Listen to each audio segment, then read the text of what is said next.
우리 함께 하나님의 말씀 디모데전서 4장 15절에서 16절에 있는 말씀을 함께 보도록 하겠습니다. 이 모든 일에 전심전력하여 너의 진보를 모든 사람에게 나타나게 하라. 내가 내 자신과 가르침을 삼가 이 일을 계속하라. 이것을 행함으로 내 자신과 내게 듣는 자를 구원하리라. 아멘. 오늘 하나님께서 우리에게 모든 일에 전심전력하라 라고 하셨습니다.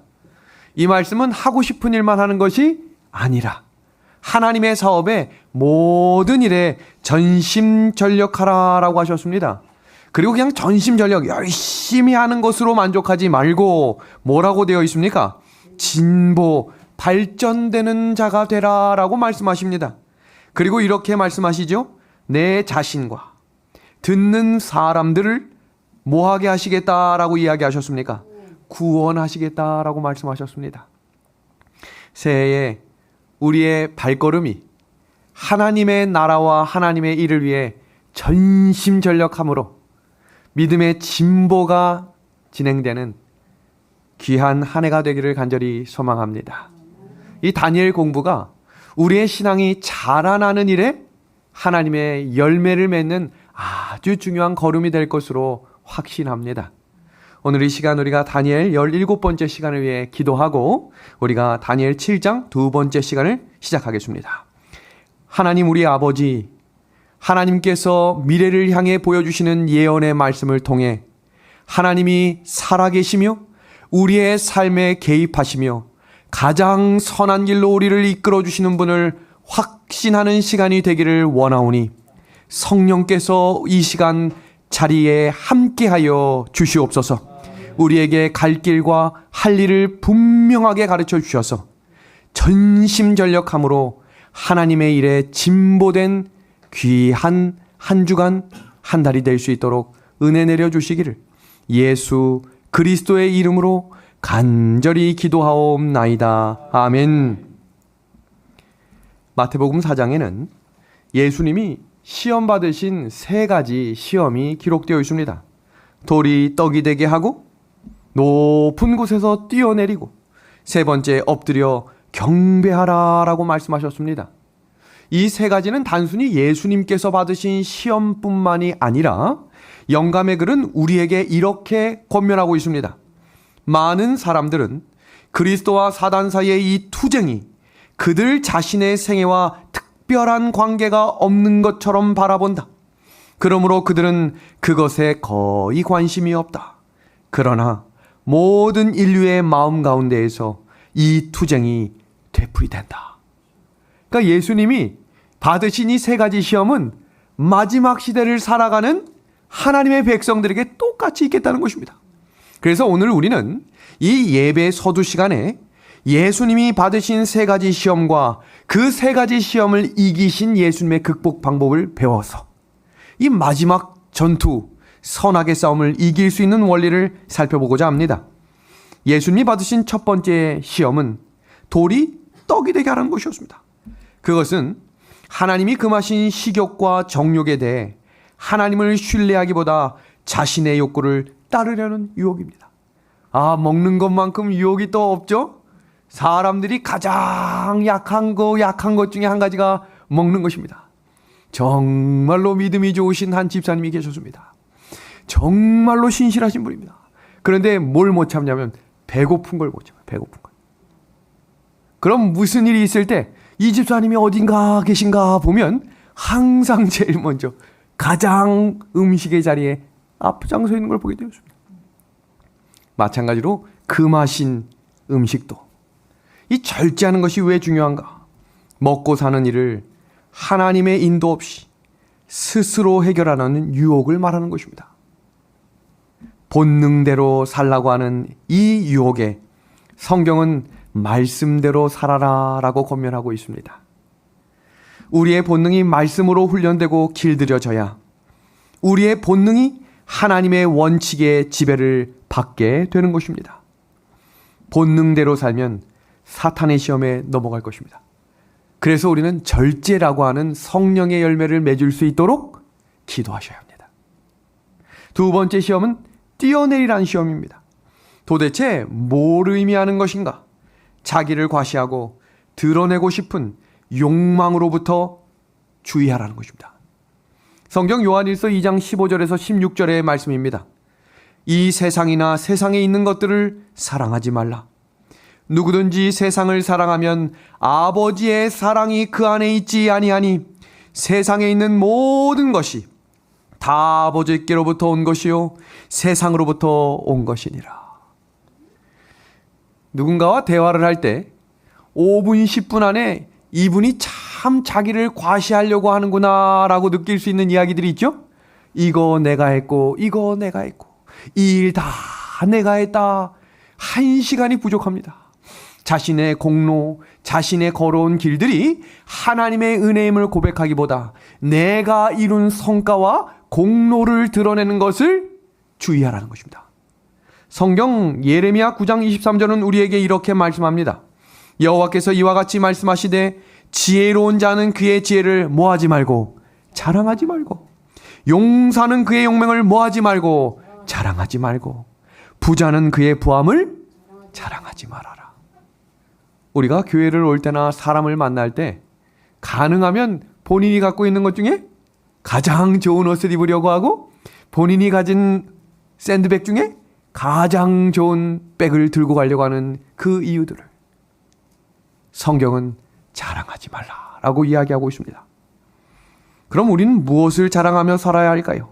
성경 갈라디아서 6장 14절의 말씀입니다. 그러나 내게는 우리 주 예수 그리스도의 십자가 외에는 결코 자랑할 것이 없으니 그리스도로 말미암아 세상이 나를 대하여 십자가에 못 박히고 내가 또한 세상을 대하여 그러하니라. 아멘.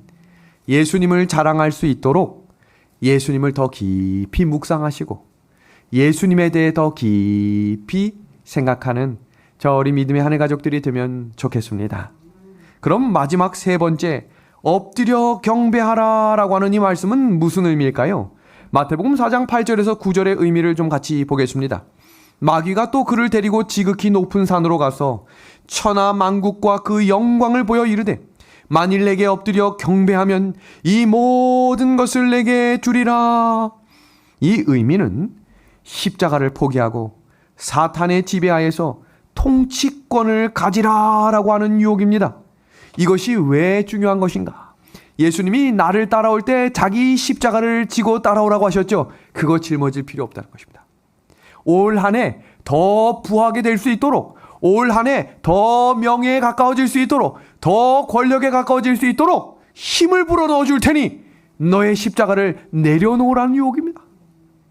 그러나 성경은 우리에게 이렇게 이야기합니다. 사탄의 주권과 세상 나라의 법칙을 인정하고 받아들이지 말아야 한다. 이 세상 나라를 얻고 성공하라고 하는 그 유혹으로부터 벗어나야 한다라고 말합니다. 제가 예전에 몇 번 이야기한 적이 있습니다. 옷걸이론 들어보셨습니까? 우리가 갖고 있는 지위, 명예, 권력들은 옷걸이라는 것입니다. 회사의 회장, 어느 회사의 대표, 어느 학원의 원장, 이런 직함이 영원할 것 같지만 은퇴하고 나면 사라질 안개와도 같다라고 하는 것을 잊고 사시면 안 됩니다. 그래서 한 대표님은 자기 이 회장실에 옷걸이를 하나 딱 갖다 놓고 매일매일 기억했다는 것입니다. 아, 이것은 내가 벗으면 그만인 자리이니 욕심을 부리거나 더 높아지려고 세상 방법을 따라가거나 하나님의 방법을 버리지 않도록 기도하는 믿음이 우리에게 필요함을 기억하면 좋겠습니다. 하나님께서 예수 그리스도의 이 시험을 이기신 방법을 세 가지 원리로 설명하셨습니다.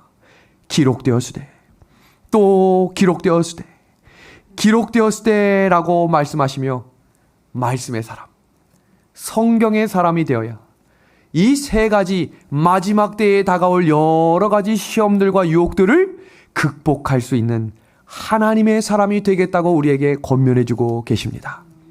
믿음의 하늘 가족 여러분, 경건의 시간들을 더 확보하시길 바랍니다. 경건의 시간이 짧아지면 영혼이 메말라가고 점점 약해지는 것을 경험하게 될 것입니다.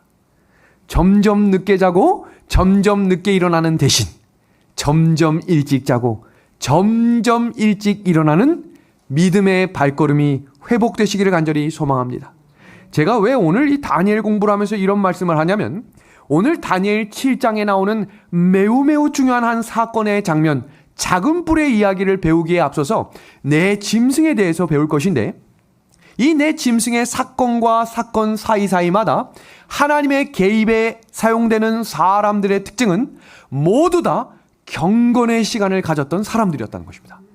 다니엘뿐만 아니라 성경 그리스 시대와 메데 페르시아 시대와 하나님의 각각의 사람들이 하나님이 위기의 순간마다 사용하셨던 사람들은 모두 하나님께 굴복하며 기도하며 말씀으로 그의 삶을 무장했던 사람들이기 때문입니다. 자, 이 말씀 한번 보겠습니다. 보이지 않는 영적 세계에서 일어나고 있는 선악의 싸움이 있다는 것을 우리는 기억하셔야 합니다. 성경 에베소서 6장 12절의 말씀입니다.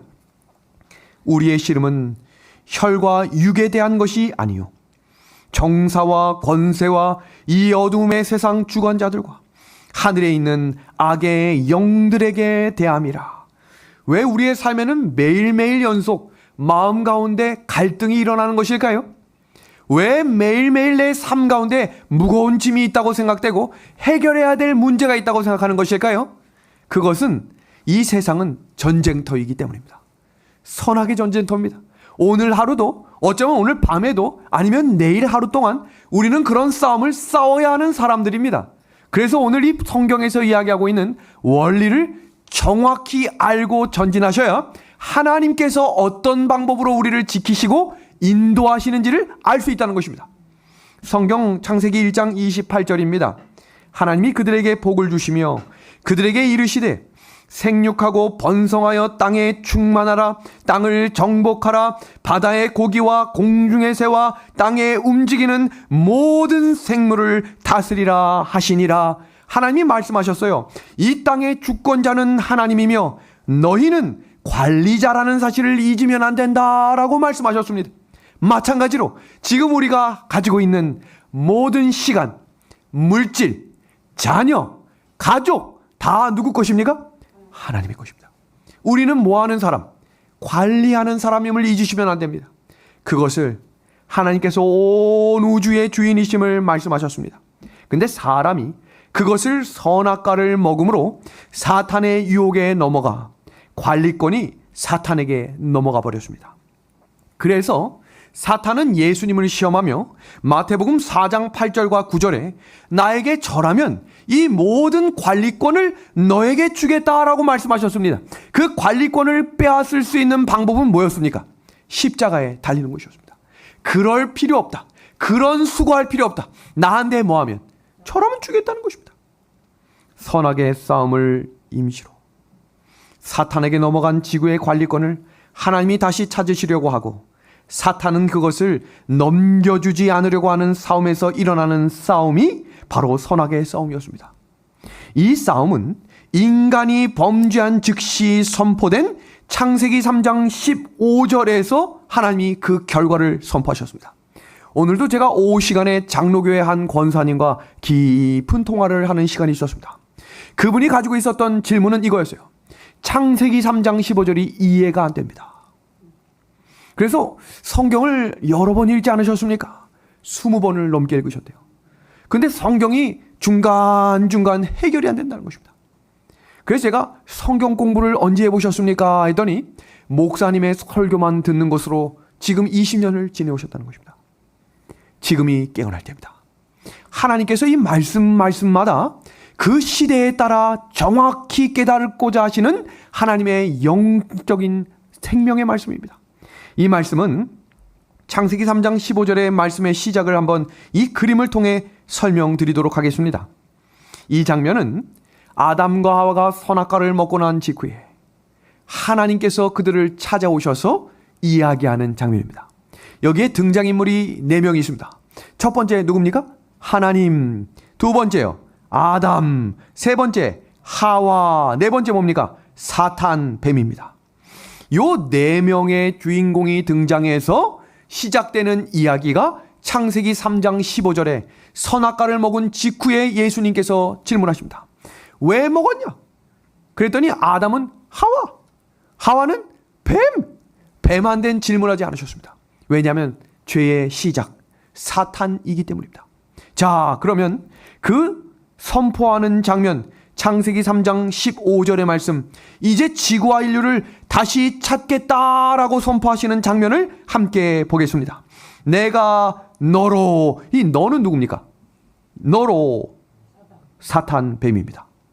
여자와 원수가 되게 하고 너의 후손도 여자의 후손과 원수가 되게 하리니 여자의 후손은 내 머리를 상하게 하고 너는 그의 발꿈치를 상하게 할 것이니라. 이 말씀을 수백 번 듣고 있는 여러분들은 축복받은 백성임을 기억하십시오. 수십 년 기독교 생활을 해도 이 말씀이 무슨 의미인지 자체를 모르고 사는 분들이 정말 많이 있습니다. 오늘 그분들에게 이 구절들을 하나하나씩 다시 한번 설명드리고 넘어갑니다. 내가, 하나님이 계시죠? 하나님께서 너로, 사탄 마귀겠죠? 여자는 구약 성경의 이스라엘, 신약의 교회를 의미합니다. 그래서 여자는 하나님의 백성들과 라는 말인데요, 너의 후손은 사탄의 세력들이겠죠. 그리고 여자의 후손은 남자를 모르는 씨, 성육신하신 예수 그리스도를 의미하는 여자의 후손이 등장하겠다고 하는 선포의 말씀을 기록하는 것입니다. 그리고 머리를 상하게 하겠다. 그러니까 사탄 마귀가 이 이야기를 듣는 순간 여자의 후손인 예수님이 이 땅에 오시면 돼야 안 돼요? 절대로 안 돼요. 그리고 너는 그에게 일시적인 상처를 주겠다라고 이야기하며 지금 두 부류가 싸우는 장면이 시작되는 것입니다. 이것을 요 도표로 딱 정리하면 여자와 여자의 후손이 한 팀, 사탄과 뱀의 후손이 한 팀입니다. 이렇게 쫙 명확히 구분을 해놓으면 이 말을 듣고도 사탄 편에 쓰겠다라고 하는 분들은 참 지혜롭지 못할 수 있습니다. 그런데 여기서 중요한 사실은 사탄과 사탄의 후손은 광명한 천사의 모습으로 싸울 것이기 때문에 말씀의 진리를 정확히 알지 못하면 어디에 선지를 모르고 다 누구 편이라고 이야기한다 그랬죠? 나도 하나님 편, 너도 하나님 편이라고 이야기하며 마지막 싸움이 시작될 것입니다. 이 성경의 선악의 싸움은 명확히 구분이 되는데 여자의 후손과 뱀의 후손, 이것이 신약 시대에 넘어가면 순결한 교회와 타락한 교회로 이야기하고 계시록에서는 그것을 온전한 복음과 잘못된 교리로 구분하고 있습니다. 이 인류의 역사의 선악의 싸움을 이 표를 통해 다시 한번 정리해드립니다. 선과 악의 싸움에 이 전쟁의 승리와 패배는 명확하게 말씀하셨습니다. 너는 그의 발꿈치를 상하게 하지만 여자의 후손이 오면 그의 머리를 완전히 깨부시겠다고 그랬습니다. 승리할 것입니다. 그리고 악의 편은 결과적으로 멸망하는 것입니다. 그럼 선악의 싸움에서 승리하는 비결이 무엇인가? 역사를 통해 일어나는 뱀의 후손들을 정확하게 알고 계셔야 합니다. 두 번째는 배도한 교회의 역사 속에서 순결한 여자인 진리교회를 찾기 위해 갈급한 심령으로 기도하고 말씀을 상고하십시오. 세 번째는 발견한 진리의 말씀이라면 목숨을 걸고 순종하는 생활을 하는 시간이 필요한 것입니다. 이제 다니엘로 7장으로 들어가면서 다니엘이 꿈을 꾸었던 2장의 이야기로 시작을 하도록 하겠습니다. 다니엘이 꿈을 꿨는데 한 신상의 꿈을 꿨죠. 그 신상의 꿈의 해석을 우리가 다니엘 2장을 통해 금머리는 바벨론, 은가슴은 페르시아, 동그리스, 철로마, 철과 흙이 섞인 것은 열국이다 라고 하는 내용을 우리가 배웠습니다. 그런데 이 신상이 한 돌이 쫙 날라와 가지고 온 하늘을 뒤덮더니 이 신상을 산산이 부셔뜨렸다라고 이야기했죠. 그 산산이 부셔지는 이 사건이 꿈으로 통해 해석되고 계시를 통해 밝혀진 이후 60년이 흘렀습니다. 그리고 60년이 지난 이후에 다니엘이 또 하나의 꿈을 꾸는데 그 꿈이 바로 다니엘 7장의 꿈입니다. 다니엘 7장 1절은 바벨론 벨사살 왕 원년에라고 하는 이 꿈으로 시작이 되었습니다. 그리고 이어지는 말씀입니다. 다니엘이 진술하여 이르되 내가 밤에 환상을 보았는데 하늘에 내 바람이 큰 바다로 몰려 불어 큰 짐승 넷이 바다에서 나왔는데 그 모양이 각각 다르더라. 이것이 지난 시간에 배웠던 이야기였습니다. 우리가 다니엘서를 공부하면서 제가 평행법을 소개해드렸습니다. 다니엘은 2장의 신상의 예언이 기록되었을 때 다니엘이 그 꿈을 보고 이 내용이 무엇일까 라고 생각하며 하나님께 기도를 드리자 천사가 나타나 그 꿈을 해석했습니다. 그리고 다니엘 2장, 7장, 8장이 병행법으로 사다리처럼 동일하게 진행이 된다라고 제가 소개를 드렸습니다. 오늘 다니엘 7장을 공부하실 때 다니엘 2장에 기록되었던 그 신상의 순서대로 다니엘 7장에 나오는 그 순서가 정확하게 역사와 어떻게 연결되는지를 확인하시고 그 연결된 순간순간마다 하나님이 그 역사 속에 어떻게 개입하시는지를 확인하면 마지막 때 일어날 열불 가운데 일어나는 작은 불 사건도 이와 같이 동일하게 일어난다는 사실을 정확히 이해하실 수 있을 것입니다. 오늘 공부와 다음 주 공부와 그 다음 주 공부가 왜 중요한가? 마지막 우리의 시대에 일어날 마지막 교황권이라고 불리우는 작은 뿔이 그냥 계시록 공부를 하는 성경들을 보면 대부분 계시록 13장에 등장하고 있는 작은 뿔은 교황권입니다 라고만 소개하고 넘어가요. 그런데 오늘 이 다니엘 7장을 한 구절 한 구절 공부하시다 보면 그것이 왜 작은 뿔이고 역사적으로 그 작은 뿔이 적그리스도일 수밖에 없는 이유를 9가지를 들어 소개하고 있습니다. 오늘은 그 배경 설명을 공부하고 다음 시간에는 그 9가지 원리를 하나씩 살필 것입니다. 자, 그러면 이 장면을 함께 봐주시길 바랍니다. 다니엘이 진술하여 이르되 내가 밤에 환상을 보았는데 하늘에 내 바람이 큰 바다로 몰려 불더니 큰 짐승 넷이 바다에서 나왔는데 그 모양이 각각 다르더라. 지난 시간에 공부했던 성경 방법, 예언 해석은 반드시 무엇으로 풀어야 한다? 성경으로. 성경은 반드시 무엇으로 풀어야 한다? 성경입니다. 이 원리를 정확히 이해하셔야 성경이 성경으로 해석되는 진리의 말씀을 발견할 수 있는 것입니다. 이건 목사님의 개인적인 견해나 단순히 정보, 인터넷에서 떠돌아다니는 한 기사를 가져다가 연결하는 것은 매우 위험한 이야기입니다. 그래서 그 원리를 하나씩 성경적으로 풀고 넘어가도록 하겠습니다. 자, 이 장면을 보겠습니다. 여기 바람과 바다와 짐승입니다. 성경 예레미야 4장 11절에서 13절에는 인간 세상에 일어나는 재난이나 전쟁을 일컬을 때 바람을 사용한다라고 명시했다고 지난 시간에 배웠습니다. 두 번째입니다. 바다는 이사야 17장 12절에 13절을 보면 큰 무리, 많은 사람, 인간 세상을 성경적으로 해석할 때 바다라고 소개하고 있습니다. 또 짐승이라는 것은 다니엘 7장 17절에 왕권이나 나라를 상징한다라고 이야기하고 있습니다. 그러니까 다니엘이 이 60년 후에 꾸었던 그 꿈에 등장하고 있는 바다와 바람과 짐승은 사람이 모여서 살아가는 인간 세상에 전쟁들이 일어나면서 새로운 나라들이 등장하고 있는 모습을 보여주고 있는 역사적인 사실이라는 것입니다. 다니엘 7장 17절 23절을 같이 봅니다.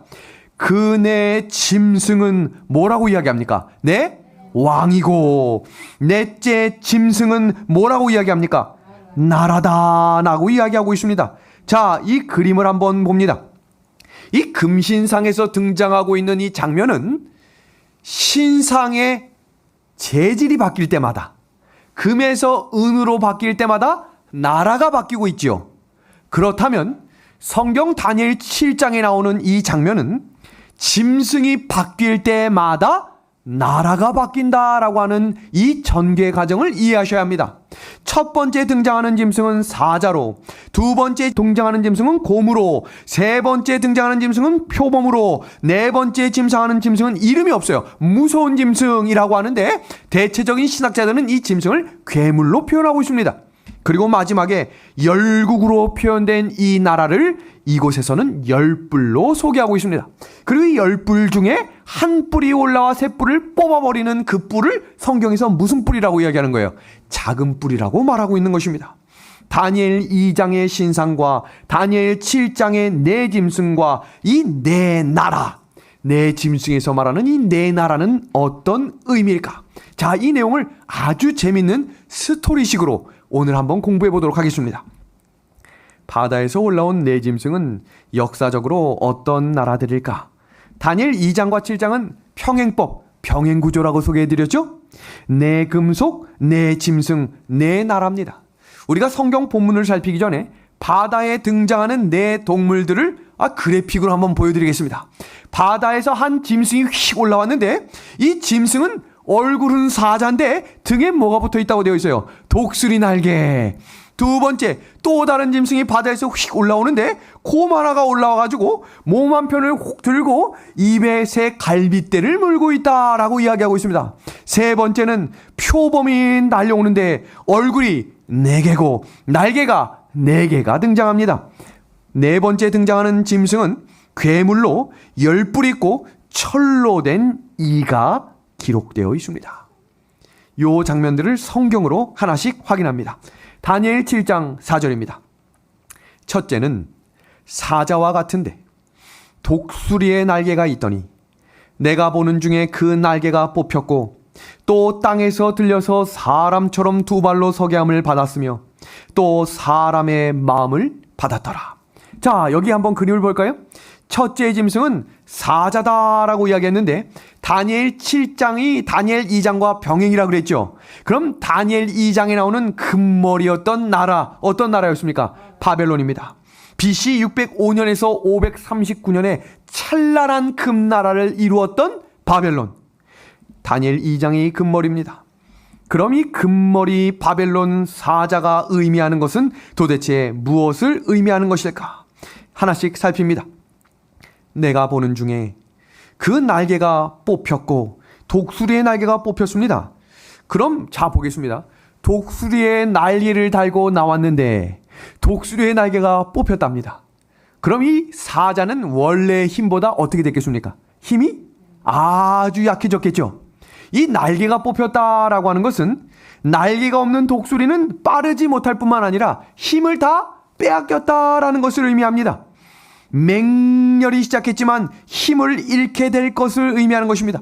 사자도 4발로 뛸 때 강력한 힘을 잃는 것이지 사자가 2발로 뛴다고 한번 상상해 보시길 바랍니다. 이 사자는 아무 힘도 내지 못할 것입니다. 지금 이 바벨론에 대해 꿈을 꾸고 있는 이 시간이 60년 후의 일이라고 그랬죠. 지금 다니엘은 첫대 초대왕 느부갓네살 왕부터 느부갓네살 5대 왕까지 살았던 생존했던 인물입니다. 다니엘은 그 과정을 직접 목격했고 60년이면 앞으로 14년 후에 바벨론이 망할 나라입니다. 그러니까 지금 보시면 느부갓네살 때처럼 강했던 나라가 없었어요.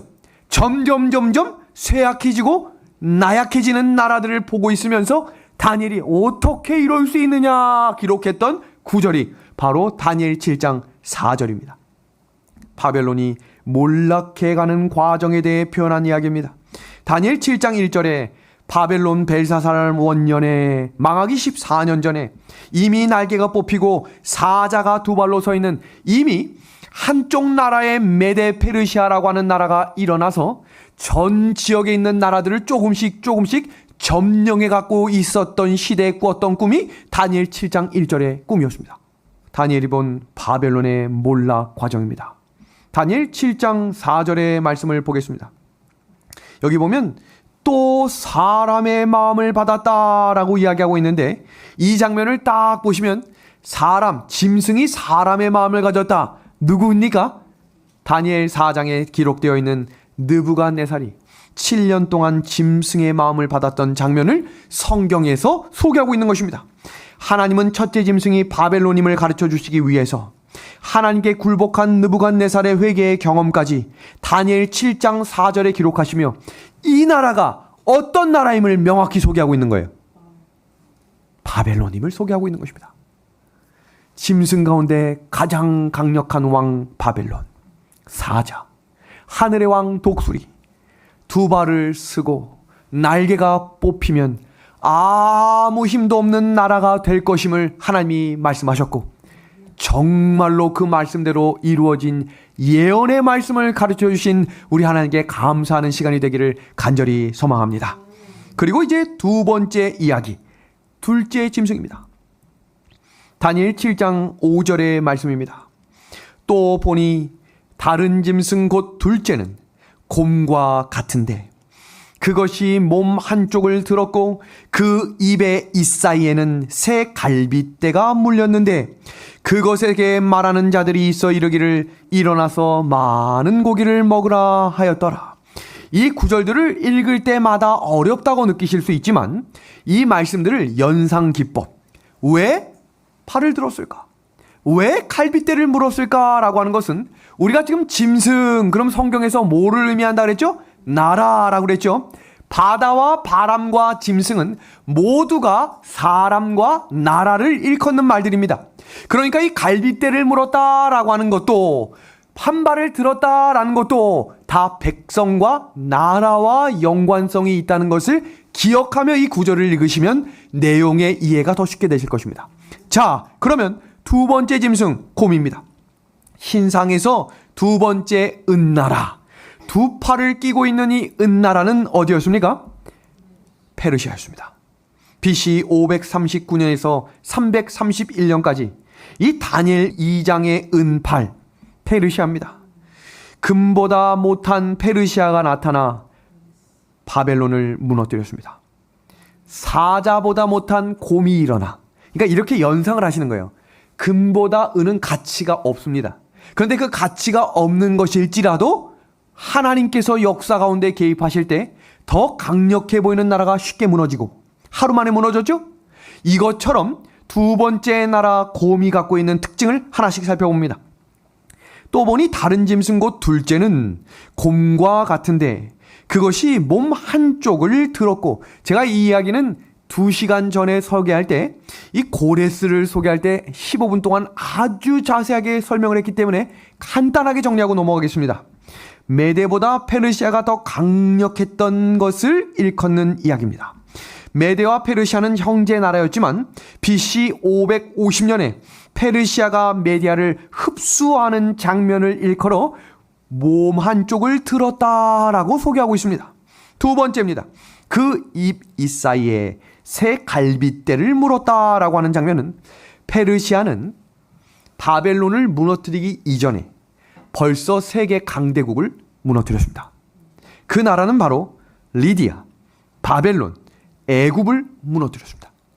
그러니까 지금 이 강력한 나라들을 한 번에 무찌르며 사자보다 못한 곰이 일어나 새 갈빗대를 물고 나타나기 시작한 장면을 소개하는 것입니다.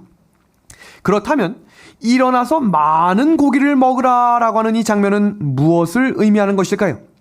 페르시아는 역사에서 잔인한 전쟁으로 유명한 국가였습니다. 아주 수많은 사람들을 진멸시켰던 나라가 페르시아입니다. 바벨론은 나라를 점령하면, 자 보겠습니다. 그 나라의 귀족들을 다 데려왔죠. 그리고 교육을 시켰죠. 토착화를 시켜서 자기 사람을 만든 이후에 정치를 시키고 일을 시켰습니다. 근데 페르시아는 다 죽였습니다. 그러니까 살아남는 게 없어요. 집도 다 불태워버려요. 이 장면이 어디서 등장하냐면, 여러분 이 그림 뭐가 생각나십니까? 누구 생각나십니까? 에스더. 이 당시가 페르시아였어요. 하만이라고 하는 사람이 오 민족을 멸해 주십시오 라고 하는 장면이 그냥 나온 말이 아니라 페르시아는 그랬던 나라예요. 한 민족을 한순간에 멸망시키고 멸족시켰던 나라가 페르시아입니다. 그러니까 성경을 읽을 때 이런 역사적인 배경을 이해하시면 왜 당시에 하만이 밑도 끝도 없이 갑자기 다 죽여버리자라고 했을 때 왕이 그런 거야? 이렇게 이야기할 수 있었던 이유가, 왕은 한 민족과 국가를 없애는데 주저함이 없었다 그랬어요. 그래서 그때 신실한 하나님의 충성된 나무물이었던 에스더와 모르드게가 하나님의 사람으로 붙들린 바 되자 전세가 완전히 역전되는 이야기를 성경에 기록해 두신 것입니다. 그것이 선악의 싸움에 하나님이 함께 하심을 보여주시는 장면임을 기억하시면 좋겠습니다. 이제는 세 번째 짐승입니다. 다니엘 7장 6절입니다. 그 후에 내가 또 본즉 다른 짐승 곧 표범과 같은 것이 있는데 그 등에는 새의 날개 넷이 있고 그 짐승에게 또 머리 넷이 있으며 권세를 받았더라. 세 번째 짐승은 표범입니다. 여러분, 네 발로 뛰는 동물 중에 가장 빠른 동물 중에 하나가 표범임을 알고 계시죠? 근데 이 표범이 뭐까지 달고 있어요 지금? 날개가 2개가 아니라 몇 개? 그러니까 이것은 신속을 강조하고 있는 단어임을 기억하시면 좋겠습니다. 자, 이 세 번째 나라는 이 노베, 그리스를 의미합니다. 다니엘 2장에 기록되어 있는 이 노베, 그리스, 동표범. 이 그리스는 과연 도대체 어느 나라를 말하는 것일까? 그리스의 알렉산더 대왕의 시절을 이야기하는 것입니다. 알렉산더 대왕 기억하십니까? 자, 이 성경 봅니다. 그 후에 내가 또 본즉 다른 짐승 곧 표범과 같은 것이 있는데 그 등에는 새의 날개 넷이 있고, 보통 신속이 아닙니다.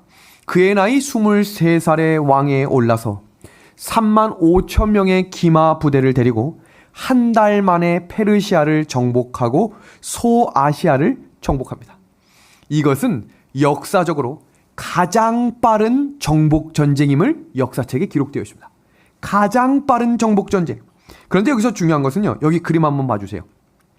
이 그림이 역사책에 등장하고 있는 그리스가 정복한 나라인데, 알렉산더 대왕이 소아시아와 인도의 겐지스강까지 다 정복하고 난 다음에 아주 유명한 한 말을 했습니다. 한번 여기 봐주시겠습니까? 이제 내가 더 정복할 땅이 없다 하고 울었답니다. 이것이 세계 역사책에 기록이 되어 있습니다. 그런데 여기서 중요한 한 가지 사실이 있습니다. 알렉산더는 10년 동안 날개 달린 표범처럼 유럽 전역을 정복하고 나아갔지만 지나친 음주와 부졸제로 인해 열병이 걸려 33살 젊은 나이에 요절을 합니다. 지도자가 사라지면 그 나라가 위기에 봉착하겠죠. 그런데 이 성경이 얼마나 정확한 책이냐면 그 왕이 죽은 다음에 이 나라가 어떻게 될 것인지까지 정리하고 있다는 것입니다. 그 장면 한번 볼까요? 자, 이어지는 말씀입니다. 그 짐승에게 또 머리 넷이 있는데 권세를 받았더라. 성경은 무엇으로 해석하자? 성경이라 그랬죠. 여기 머리라고 되어 있는 단어는 성경의 왕, 지도자를 말하는데, 이사야 7장 8절에서 9절을 보겠습니다. 저 아람의 머리는 어디라고 되어 있습니까? 다메섹이요. 다메섹의 머리는 르신이며 에브라임의 머리는 사마리아요. 이 머리는 지도자, 왕을 의미합니다. 자, 그렇다면 그 짐승에게 또 머리 넷이 있다라는 말은 지도자가 몇 명 있다는 얘기예요. 4명 있겠다는 것입니다. 그 구절들을 하나씩 좀 역사적으로 설명드리겠습니다. 첫 번째, 33살의 알렉산더가 요절하기 직전 수많은 장수들이 그곳에 모였다고 되어 있습니다. 역사책을 보면 수명의 장수들, 가장 가까이 했던 장수들이 이 얘기를 물어봅니다. 왕이요, 왕이 돌아가시면 이 나라를 누가 차지하겠습니까? 라고 물었을 때 왕이 이렇게 말하고 죽었습니다. 강한 자가 가지라. 그러자 어떤 일이 일어났냐면 그때부터 22년 동안 그리스 나라에 전쟁이 일어납니다. 20명의 장수들이 계속해서 전투를 일으키는데 그 중에 4장군이 살아남습니다. 그 4장군의 이름이 역사책에 이렇게 명시되어 있습니다. 카산드, 리스마커스, 셀루커스, 프톨레미입니다. 알렉산더 대왕이 사후 4명의 장군이 22년간의 사투로 그리스가 4개의 나라로 나뉘어진 지도가 바로 다음의 지도입니다. 이 지역을 셀류커스라는 이 장군이 가장 큰 지역을 차지하고 프톨레미와 리시마카스와 카산더가 이 나라들을 다 나누어 갔습니다. 성경이 너무너무 정확하지 않습니까? 내 머리와 내 날개를 가진 표범 나라 그리스였습니다. 다음은 다니엘 7장 7절에 이제 네 번째 짐승을 살피겠습니다. 내가 밤 환상 가운데 그 다음에 본 넷째 짐승은 무섭고 놀라우며 또 매우 강하며 또 새로 된 큰 이가 있어서 먹고 부서뜨리고 그 나머지를 발로 밟았으며 이 짐승은 전의 짐승과 다르고 또 10뿔이 있더라. 네 번째 짐승이 괴물은 성경에 기록되어 있는 이 철나라, 어디입니까? 철나라, 로마입니다. 다니엘 2장의 이 종아리의 나라는 어떤 나라인가? 로마가 드디어 일어납니다. 이 로마가 일어나서 하는 일들을 하나씩 살펴보면 아주 대단한 일들이 하나씩 일어납니다. 여기 한번 이 지도를 봐주시겠습니까? 이 10뿔로 등장하는 로마가 등장해 이 모든 유럽들을 점령할 때 이 나라가 온전한 나라로 있을 것 같았지만 성경에 기록된 대로 10뿔로 나뉘어지게 된 배경을 지금부터 소개하도록 하겠습니다. 지금 보시는 이 지도는 로마 제국이 4, 5세기부터 정치적 부패로 크게 쇠퇴하기 시작하자 유럽 부족과 앵글론 섹슨, 프라큰 아말레니, 반달, 훈야만족들이 쇠약해진 로마 제국을 침략하여 점령해 나가기 시작하며 성경에 기록된 대로 여러 부족 국가들로 나뉘어지기 시작합니다. 성경 다니엘 2장 42절에는 그 말씀을 이렇게 소개합니다. 그 발가락이 얼마는 쇠요 얼마는 진흙인즉 그 나라가 얼마는 든든하고 얼마는 부서질만 하며. 여러분, 이 유명한 말 기억하십니까? 모든 길은 어디로 통한다. 왜 그런 말이 나왔을까요? 그렇게 강력했던 나라를 본 적이 없는 것이다. 로마 기마 부대가 나가면 살아남는 나라가 없었다고 역사책에 기록되어 있습니다. 그래서 로마 깃발만 보면 사람들이 흰색 깃발을 듣는 것이 그 당시의 문화였다라고 기록될 만큼 로마 기마병들이 말발굽사리로 소리를 드러내기 시작하면 모든 나라들이 초토화되는 것입니다. 그 나라 가운데 어느 나라도 포함됐던 거예요. 유대 나라 땅도 포함됐던 것입니다. 그 유대 나라 땅에 드디어 성경에서 약속했던 하나님의 나라, 하나님의 여자의 후손이 등장하는 배경이 성경에 기록된 것입니다. 그럼 이 10나라가 어떤 나라인지를 하나씩 좀 소개하겠습니다. 로마 제국이 10나라로 나뉘어져서 3나라는 사라지고 7개의 나라만 살아남습니다. 독일, 프랑스, 스위스, 포르투갈, 반달족은 패망했고 스페인, 영국, 동고투족은 패망했고요. 이태리, 그리고 헤룰리족도 패망하게 되었습니다. 지금 등장하고 있는 영국, 프랑스, 독일, 스위스, 포르투갈, 아프리카 북부와 이태리라고 하는 이 7개는 이 로마라고 하는 나라가 10뿔로 나뉘어졌다가 3개 뿔은 사라지고 7개 뿔이 남아져서 살아남은 나라입니다. 로마 제국이 분열되면서 로마 황제는 교황에게 종교와 정치를 강력한 권세를 넘겨줍니다. 이거 우리가 계시록에서 자세히 공부했는데 좀 시간이 돼서 잊으신 분들을 위해서 조금씩 설명합니다. 그런데 그때 무슨 일이 일어났냐면 지금 이 패망했던 3개의 나라가 천주교의 가르침과 권세를 대적하기 시작합니다. 여기서 중요한 것은 종교와 정치가 만나기 시작하면 종교적인 핍박이 강력해진다는 것입니다. 마지막 때에 일어날 일요일 법령도 종교와 정치가 만나면 무슨 일이 일어난다고요? 종교적 핍박이 강력하게 일어난다는 것입니다. 이 3나라가 다른 것이 아니라 교회의 가르침을 거부하고 대적하기 시작하자 흔적도 남기지 않고 역사 속에서 완전히 사라지게 되는 것입니다. 그때부터 교황의 권세를 막을 자가 없었습니다. 이 시대를 종교 암흑 시대라고 불리우고 교황의 권세는 그때 유럽의 왕들을 세우고 내릴 만큼 대단한 힘을 갖게 됐던 시대가 종교 암흑 시대였습니다. 그것이 성경 계시록 2장과 3장의 7교회로 그 다음 7인으로 소개하고 있는 것입니다. 이 역사적 흐름을 이해하셔야 됩니다. 자, 그러면 이 그림을 한번 같이 봐주시길 바랍니다.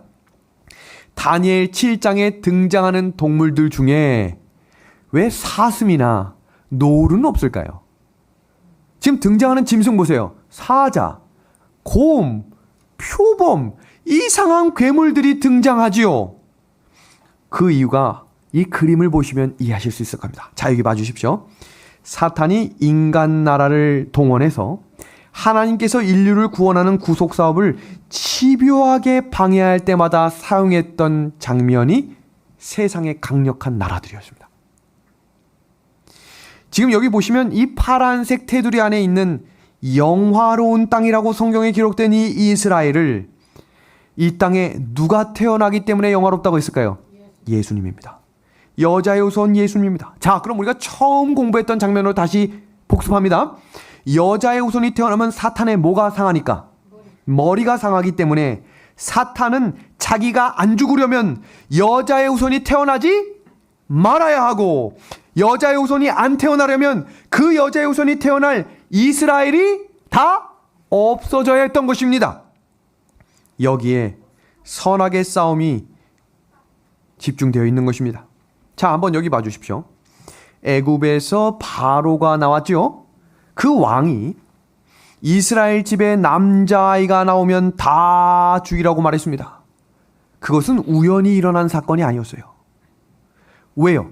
남자가 태어나면 그 후대가 이어진다라고 하는 것을 세상에 알고 있기 때문에, 남자가 사라져버리면 그 나라의 씨가 마른다는 것을 사단이 알고 그 애굽에 살고 있는 모든 어린아이들을 다 강물에 빠뜨려 죽이라고 했습니다.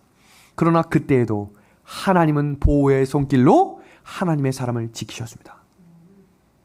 그 다음 애굽에서 나온 이스라엘 지파 10지파를 여기 보십시오. 아수르가 진격하여 10지파를 다 없애버립니다. 그 다음에 이 지도를 봐주십시오. 바벨론, 이 사자로 불리우는 바벨론이 쳐들어와 유대 나라의 백성들을 포로로 다 잡아가 버립니다. 그 다음에 바벨론이 지배했던 시기에 다시 페르시아 제국이 올라와 이스라엘 민족을 멸종시키려고 했던 장면이 하만의 계획으로 에스더 시대의 모든 유대 민족을 다 죽이려고 했지만, 하나님이 그때에도 신실한 하나님의 백성들을 지키심으로 개입하셨다는 것입니다. 그 다음에 그리스도가 올라와서 정신적, 철학적, 문학적으로 이스라엘을 하나님의 뜻을 깨닫지 못하도록, 전하지 못하게 완전히 망가뜨리는 것입니다. 그 다음 로마 제국이 올라와 이스라엘을 공격합니다. 여기 사탄의 전략을 한번 봐주실래요? 여자의 후손이 탄생하면 안 돼요. 그러니까 지금 이 모든 나라의 집중 공격 이유는 뭐냐면, 여자의 후손이 태어날 것을 알고 있기에 사탄은 그 강대국들을 통해 다 죽이려고 하는 것입니다. 여자의 후손 예수님이 태어났을 때에도 로마 제국은 온 힘과 열정을 다해 죽이기 위해 최선을 다했지만, 그때마다 하나님은 연약한 나귀 등에 타고 있는 마리아와 요셉을 보호하셨고, 하나님의 방법대로 약속의 땅에서 태어나게 하시며 그들이 보호받으며 살 수 있도록 안전한 길로 인도하셨다는 것입니다. 그러면 예수님이 십자가에 달려 돌아가시며 다 이루신 후에 사탄은 어떻게 했는가? 여자, 교회를 죽일 듯이 핍박합니다. 그런데 여기서 중요한 사실은, 죽일 듯이 핍박하다가 하나님의 백성들은 죽일 듯이 핍박하면 죽지 않는다는 것을 알고 그 방법은 교회를 타락하게 만든 것입니다. 그래서 등장한 단어가 음녀라는 단어인 겁니다. 순결한 교회가 아니라 타락한 교회로 만들어 그 교회를 혼란하게, 혼잡하게 만들어 교회를 바벨로나 만들어 버렸습니다. 그러나 그때에도 하나님의 말씀에 충성된 진리의 백성들이 예수의 믿음을 가지고 전진하며 남은 무리로 전진해 나갈 때, 여기 보시면 로마 교회가 있죠. 이 로마 교회는 예전 중세 시대에 사탄에게 가장 강력하게 사용받았던 그 로마 교회를 마지막 남은 자손을 죽이기 위해 사탄이 다시 사용하겠다라고 성경에 기록하고 있는 이야기가 바로 작은 뿔의 이야기입니다. 그러니까 우리가 다음 시간에 배울 이 역사적인 마지막 때에 일어날 로마 교회가 왜 작은 뿔이고, 그 작은 뿔이 어떤 방법으로 하나님의 남은 무리를 공격할 것인지, 그리고 남은 무리는 어떤 원리로 살아남게 될지를 성경대로 살피셔야 하는 것입니다. 이제 다니엘 2장과 7장을 총정리하고 넘어갑니다. 다니엘 2장과 7장은 이 빨간색 단어로 그 성경 챕터가 마무리가 됩니다. 다니엘 2장은 나라로 마무리되고 다니엘 7장은 심판이라고 하는 단어로 마무리가 됩니다. 이 말씀은 여기 한번 보겠습니다. 이 열왕의 때에 하늘에 하나님이 한 나라를 세우시리니 이것은 영원히 망하지도 아니할 것이요 그 국권이 다른 백성에게로 돌아가지도 아니할 것이요 도리어 이 모든 나라를 쳐서 멸하고 어떻게 선다고요? 하나님의 나라입니다. 세상에 아무리 강력한 나라들도 다 사라지지만 하나님의 나라는 영원히 서겠다라고 말씀하시며 이 성경은 끝이 났습니다. 그리고 다니엘 7장도 그 짐승들이 다 등장하고 열불과 작은 뿔이 다 등장하지만 여기 보겠습니다. 그러나 심판이 시작된 즉 그는 권세를 빼앗기고 끝까지 멸망할 것이요 나라와 권세와 온 천하 열국의 위세가 지극히 높으신 자의 성민에게 붙임 바 되리니 그의 나라는 다 같이 한번 읽어볼까요? 그의 나라는 시작 그의 나라는 영원한 나라이라. 다니엘 2장과 7장은 이 표를 보면서 정리합니다. 이 신상은 돌나라로 끝이 났습니다.